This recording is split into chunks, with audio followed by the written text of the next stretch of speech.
कटक जिला सालेपुर रे बंधुक देखाई डकायती सीसीटीवी को भी खातिर नहीं। सालेपुर पुलिस को खोला चैलेंज दे लुट करुछंती।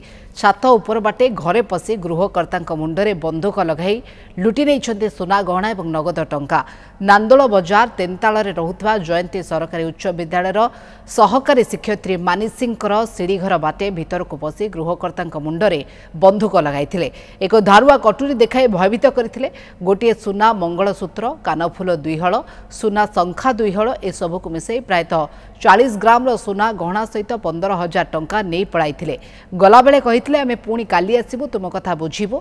सेहीपरि से राति कटक सालेपुर मुख्य रास्तार एक तेल टांकी 3टी बाइक आसी 6 जन मुखापिंधा डकायत लुट करिसेंती। पेट्रोल टांकी कर्मचारी को धमक देवा सहित बंधुक देखाई भयभीत करी नगद 60,000 टंका 4टी मोबाइल लुट करते। उभय स्थान में पुलिस पहुंची साइंटिफिक टीम सहित तदंत चलाइछंती।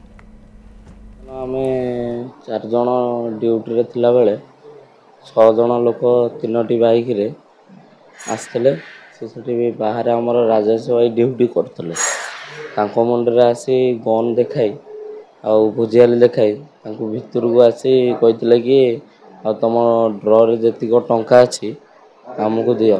आम ड्र 60,000 टंका थिला ताको चोरी करी नहीं उठिला बेले मो बेकर भी कटुरी लगे मत कहले कि ड्र जा पैसा अच्छी बाहर कर। मो पाखे पर्सनल कैश 900 टंका थिला मो कैश भी नहीं जाइए। आमको धमके कहले कि आदि तुम पुलिस रे कंप्लेन कर कि क्या किसी भी कह ताला आपण को माने तुम मान को आम देख नौ। हाँ आम थाना स्थानीय आईआईसी बाबद लिखित अभियोग करूँ। से कहते मु यथाशीघ्र कार्यानुष्ठान ग्रहण करी आसामी मान को धरबी।